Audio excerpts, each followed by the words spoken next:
Assalamu alaikum wa rahmatullahi wa barakatuh, and welcome back to our Hanafi Fiqh class. We are doing the kitab known as I'La Sunan of Maulana Zafar Ahmad Thanvi rahimahullah.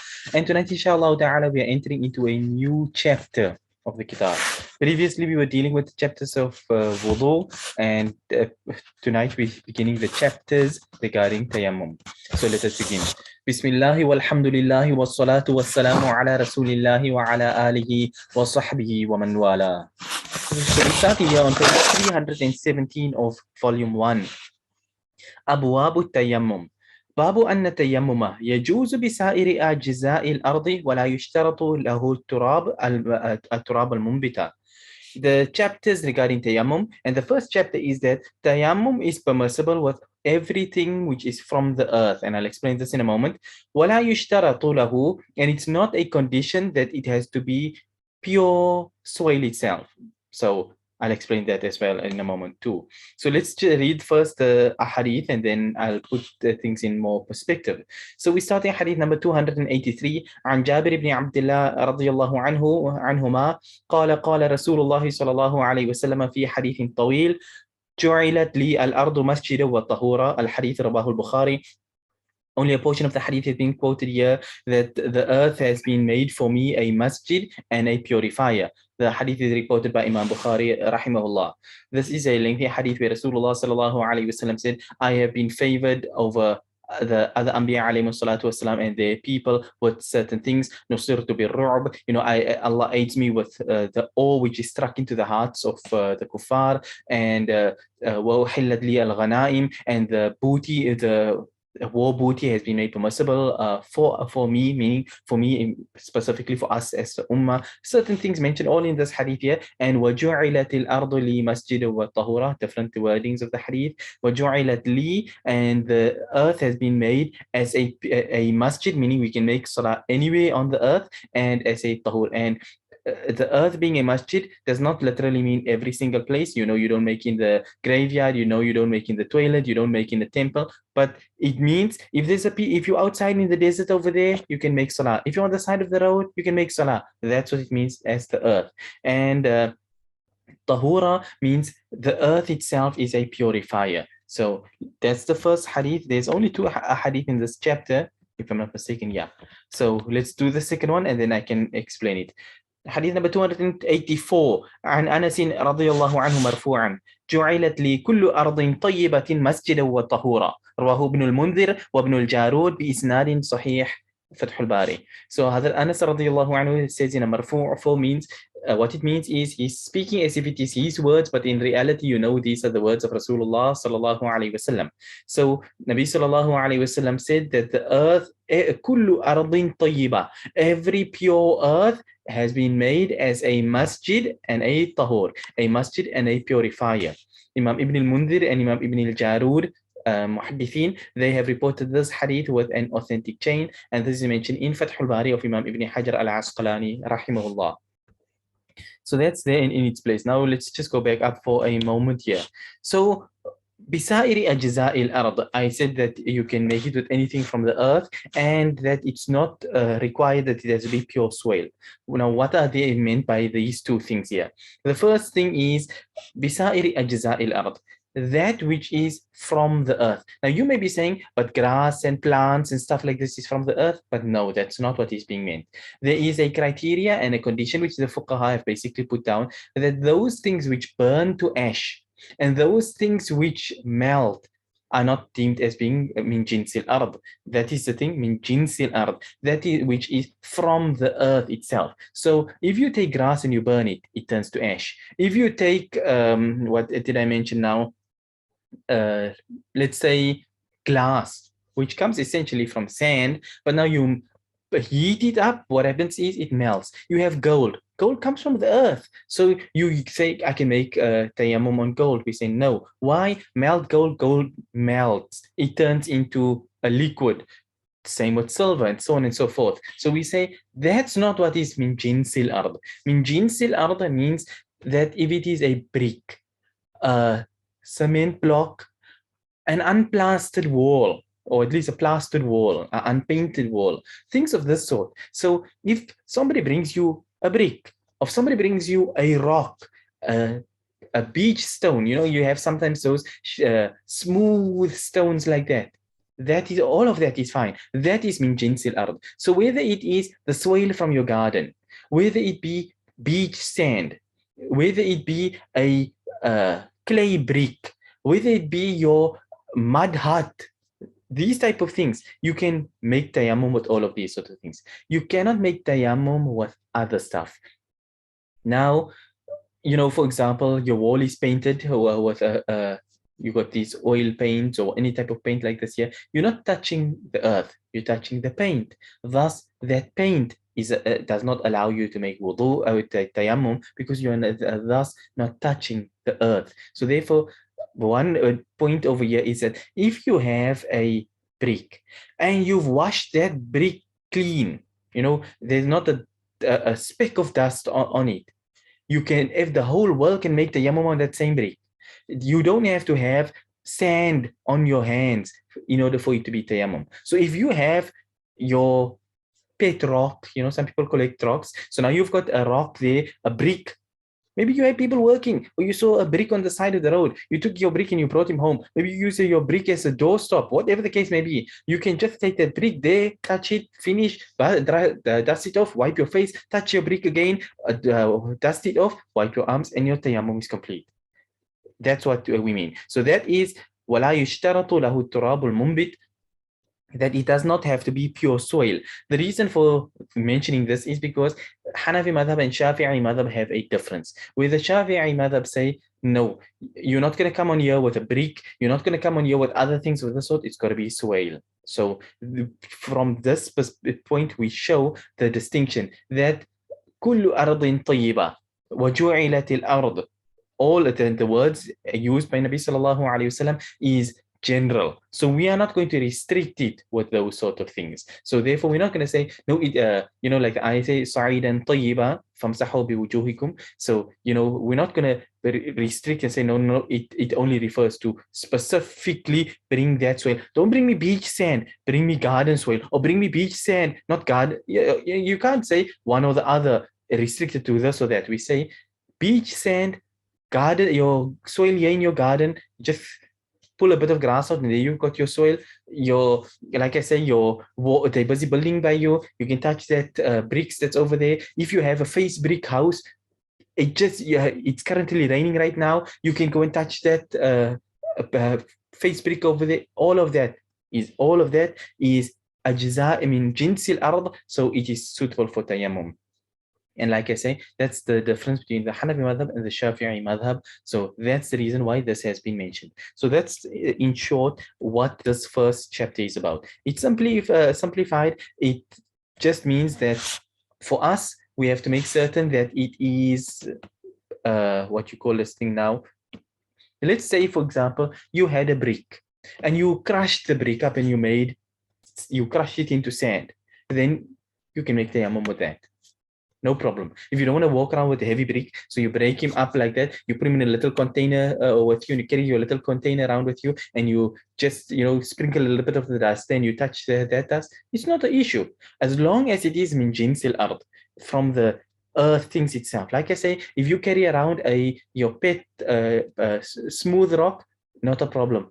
All of that is fine. Your tayammum is suitable on it. But you can't now, and I'll add one thing over here, dust. Sometimes people hear the term dust and they get a bit of a wrong conclusion. When dust is spoken about in the context of tayammum, it refers to soil. Farshi turab, my bed is dust, but it means in the ground with the earth which you are in. So some people think if the house is dirty and it hasn't been cleaned and dusted, so the dust is laying thick over there, I can make tayammum with that. That's not min jinsil ard. So that is not something to make tayammum with, that fluff and dust and things laying around like that. Those dust bunnies, they are not suitable for tayammum. But dust as in soil, sand, that is what is used for tayammum. And Allah knows best.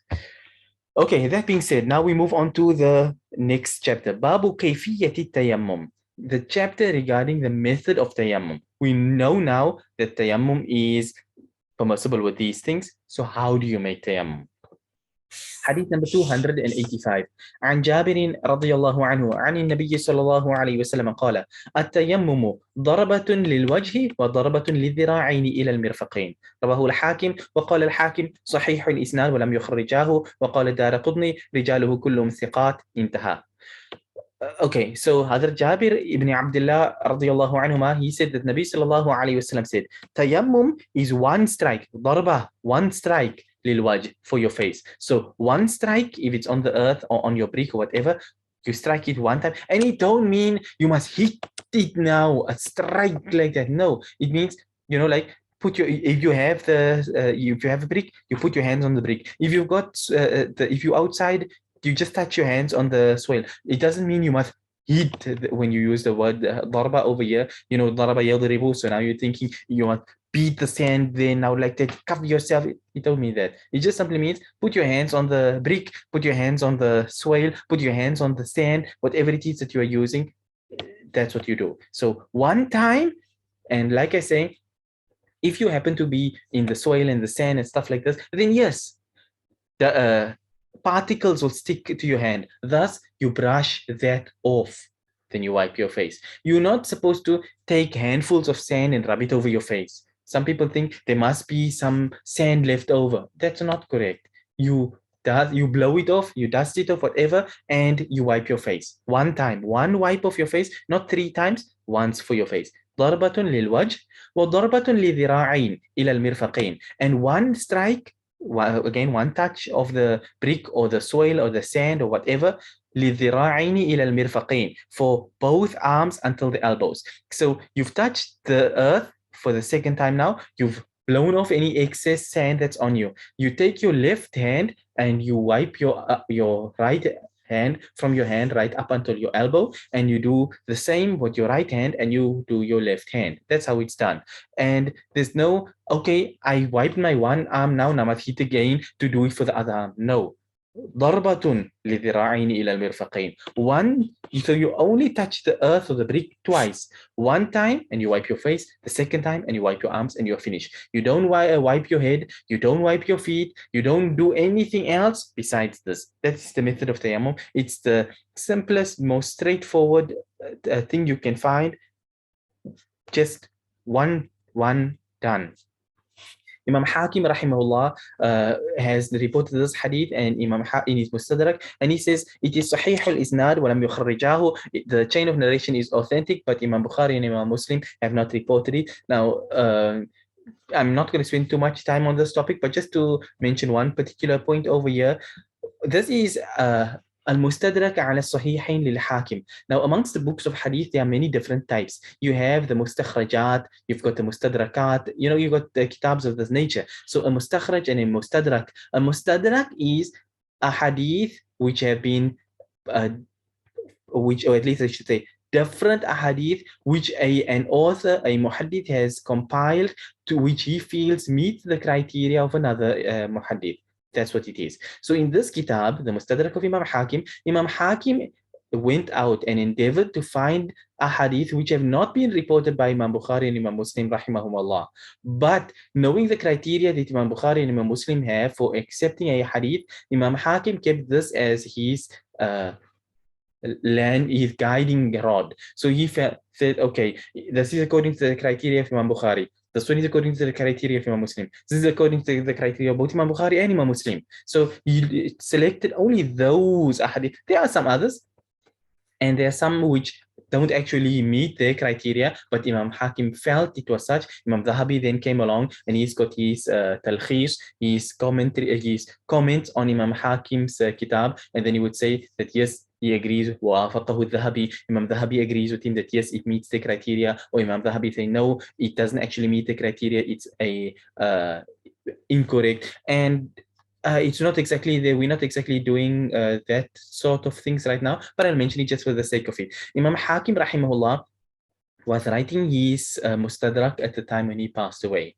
So he never, in the early part of the kitab, the work Imam Hakim put in was immaculate, impeccable. So as a result of which, the ulama, knowing the style and the way of Imam Hakim, what they explained was that in the earlier part of the kitab, he wrote that first, and thus he could come back at a later stage in time and review and check and things. Okay, this the sort of narrator here actually no, he's not authentic. Let's take this one out and stuff like this. So the first part of the kitab went smoothly.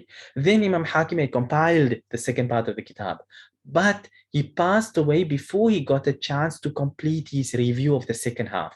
As a result of which, in the second part of the kitab, you find for the unknowing person, it would seem almost as if Imam Hakim was becoming lax, but that wasn't the case. He just had passed away before he had a chance to complete his review, because had he completed his review, he would have removed extra narrations, like it was the habit of everybody. You've written your kitab, it takes you a long time. Remember, these were not every one of these ahadith was an individual hadith that Imam Hakim had gotten. He didn't go there, let me open Bukhari, let me open Muslim, let me open Tirmidhi, let me open. He didn't do that. So, if we were to go through various kitabs and compile a hadith together in a book, that itself would take us long. So that by the time when we actually come through at the end, we're writing a book on 40 hadith, and then we got to review it 2-3 times. That's us versus those ai Thus, you find this little bit of not an issue per se, but the ulama have mentioned that had Imam Hakim lived longer, he would have had the chance to complete the review of this part of the kitab too, and thus the kitab would have been of an even higher rank than what it even is. But nonetheless, it is still a great kitab in its own right. Anyway, moving on. So Imam Ad-Daraqutni rahimahullah, he said that rijaluhu kullum thiqat, that the narrators of this chain are all authentic. So Imam Ad-Daraqutni is one of those ai who are picky, to use that particular word. If Imam Ad-Daraqutni rahimahullah feels there's any issue, he'll mention it. You don't agree with this one, there's some ilal. The ilal of Imam Ad-Daraqutni is one of the most famous kitabs of Imam Ad-Daraqutni. His ilal is even more famous than his Sunan. And Imam Ad-Daraqutni was a muhaddith. He's got his Sunan Ad-Daraqutni, but his Kitabul Ilal is even more well known and accepted than his own Sunan. That's how great and knowledgeable Imam Ad-Daraqutni rahimahullah was. So nonetheless, Imam Ad-Daraqutni rahimahullah said the narrators are all reliable. So the reason why this is being mentioned here is to simply show that we say this is the method of tayammum. We've got Imam Hakim now, firstly. Secondly, we've got Imam Ad-Daraqutni, who also has agreed that the narrators are all reliable. So that alone is sufficient to show you that our dalil for the method of tayammum is in its place. But going on, he says وقال ابن الجوزي في التحقيق وعثمان بن محمد متكلم فيه وتعقبه صاحب التنقيح تابعا للشيخ تقي الدين في الإمام وقال ما معناه إن هذا الكلام لا يقبل منه لأنه لم يبين من تكلم فيه وقد روى عنه أبو داود وأبو بكر ابن أبي عاصم وغيرهما ذكره ابن أبي حاتم في كتابه ولم يذكر فيه جرحا والله أعلم. Okay, so Imam Ibn al-Jawzi, the Imam Ibn al-Jawzi, I just mentioned him now the other night, the famous Hanbali alim, the one that Imam Ibn al-Qayyim got his name on account of. So that Imam Ibn al-Jawzi, rahimahullah, in his tahqiq, he mentioned one of the narrator here, his name is Uthman ibn Muhammad. And Imam Ibn al-Jawzi had said, he's mutakallim fihi. Mutakallim fihi is a hadith term, which means somebody has found some issue with him. Mutakallim fihi. There's some kalam on him. Somebody said he's not authentic, he's not reliable, he's got some weakness, he said this or he said that. So Imam Ibn al-Jawzi just simply said that he is mutakallim fihi. So he said, now what ta'aqqabahu, that's where Imam Ibn al-Jawzi's statement, so to say, ends. Now he says, صاحب التنقيح تابعا لشيء تقي الدين في الإمام. He mentions to the effect, he says, إن هذا الكلام لا يقبل منه. That this statement from Imam Ibn al-Jawzi is not accepted. Why? لأنه لم يبين من تكلم فيه. Because Imam Ibn al-Jawzi just said, somebody has spoken about him. Somebody has said, in other words, a mutakallim fihi, it's a standard term used by a muhaddith. So if you have a hadith and there's a mutakallim fihi rawi in it, a narrator that there's some jarh about, one found an issue, then generally it means the weak narrator in the chain, simply put. So he says Imam Ibn al-Jawzi didn't clarify who said something about Uthman ibn Muhammad? You now just said that Uthman ibn Muhammad is a mutakallim fihi, but who said so? Who is the person who found an issue with him? So this is Imam al-Zayla'i. He's continuing. He says, وقد روى عنه أبو داود وأبو بكر ابن أبي عاصم. Imam Abu Dawud, a muhaddith, Imam Ibn Abi Asim, also a muhaddith, وغيرهما, and others besides them, they've reported a hadith from him. And uh, one of the things about Sunan Abu Dawud is that if Imam Abu Dawud reports a hadith and he doesn't comment on it, it's his silence is his way of saying that he approves that the chain of narration is authentic. So therefore, the fact that Imam Abu Dawud reports from him and doesn't comment on that narration means that Imam Abu Dawud deemed him to be reliable. Imam Ibn Abi Asim, no issues from his side with him either, and others too. But he goes further. He says, Imam Ibn Abi Hatim has mentioned Uthman ibn Muhammad in his kitab. His kitab is Al-Jarh wa Ta'dil ibn Abi Hatim. Imam Ibn Abi Hatim's kitab, one of the most authentic, or at least the most authentic, relied upon works in the field of Jarh wa Ta'dil. Yes, there are certain things which are differed upon and not agreed upon by certain ai because of the science being ijtihadi, but nonetheless, the point being that the Kitab Al-Jarh wa Ta'dil of Imam Ibn Abi Hatim is based on two ai, his father and the other, or at least let me put it this way, it is Imam Abu Zur'a al-Razi and Imam Abu Hatim al-Razi. These two imams who were contemporaries of Imam al-Bukhari rahimahullah, the Imam Abu Hatim's son, Ibn Abi Hatim, they made him sit down and he wrote now this kitab. He would ask them, this narrator, and they would say this. Imam Yahya ibn Ma'in said so, Imam so-and-so said so, Imam so-and-so. And that's how this entire kitab, Al-Jarh wa Ta'dil, was compiled. So if Imam Ibn Abi Hatim put him in that kitab, Al-Jarh wa Ta'dil, and he has not mentioned anyone that has spoken about him, then it means Imam Ibn Abi Hatim himself, as well as his father, and Imam Abu Zur'a al-Razi, and Imam Yahya ibn Ma'in, Imam Shafi'i, Imam Ahmad, none of them knew that there was some jarh with regards to this narrator. So that's basically what Imam Zayla'i is now saying.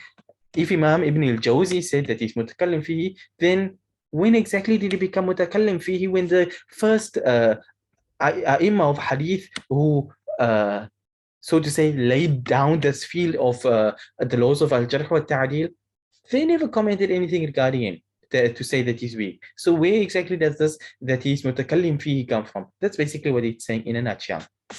Wallahu a'lam. Okay, let's see. Okay, we've got enough time to do one last one. Hadith number 286. عن ابن عمر رضي الله عنهما قال رسول الله صلى الله عليه وسلم التيمم ضربان، ضربة للوجه وضربة لليدين إلى المرفقين. رواه الدارقطني وصحح الأئمة وقفه. بلوغ الصفحة 20. Okay.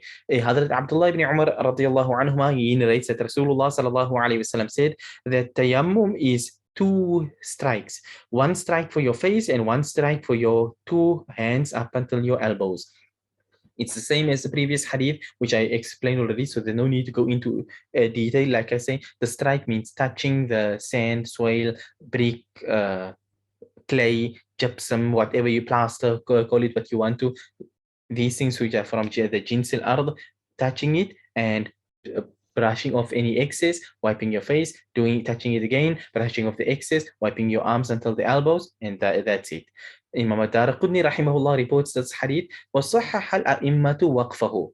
Imam Ibn Hajar al-Asqalani in Bulugh al-Maram min Adillat al-Ahkam, one of his famous little small kitabs, a combination between hadith and fiqh, kind of like A'la Sunan on a very small scale. Great kitab. But nonetheless, in that kitab, he mentions that the A'imma have, in other words, you've got mawquf and you've got a mawsul. A hadith which is reported directly with a ittisal sanad, a complete unbroken chain to Rasulullah sallallahu alaihi wasallam, and then you've got a narration which is mawquf. So like it stops by the Sahabi don't report it directly from Rasulullah sallallahu alaihi wasallam. So in other words, you have a narration like this here, Hazrat Abdullah ibn Umar radiallahu anhuma from Rasulullah sallallahu alaihi wasallam, and then you have Hazrat Abdullah ibn Umar radiallahu anhuma, and he speaks it at-tayammum al-darbani. He speaks it as if it is his words. So you have what is mentioned here, the ai am of hadith, muhaddithin basically, they have graded the mawquf version as being sahih. So at the very least, if we did not use the previous hadith, which is acceptable and authentic, and we don't have an issue with this narration here from a Hanafi perspective, but even if you did make an issue about it, then we have a hadith as well as a what you can say now, the fiqh of one of the fuqaha of Sahaba, Hazrat Abdullah ibn Umar radiallahu anhu, behind us as well. Thus, it is sufficient for us to say that our proof, once again, is rock solid, established from Rasulullah sallallahu alaihi wasallam to the Sahaba radiallahu anhum, and thus the Imam got it, and that's how we are following it in this manner. And that's the end of that chapter, and we've taken about too long, 27, almost 28 minutes tonight. I know I've taken up too much of your time, so we will stop on this point here for tonight, inshallah ta'ala. We will resume from the next chapter next week, inshallah ta'ala, if we are all still alive until then. But that being said, we end on this point here for tonight, inshallah ta'ala. Until next time, we end and we say, wa sallallahu wa sallama wa baraka ala nabiyyina Muhammad, subhanallahi wa bihamdihi, subhanaka Allahumma wa bihamdik, nashhadu an la ilaha illa anta, nastaghfiruka wa natubu ilayk. Wassalamu alaikum wa rahmatullahi wa barakatuh.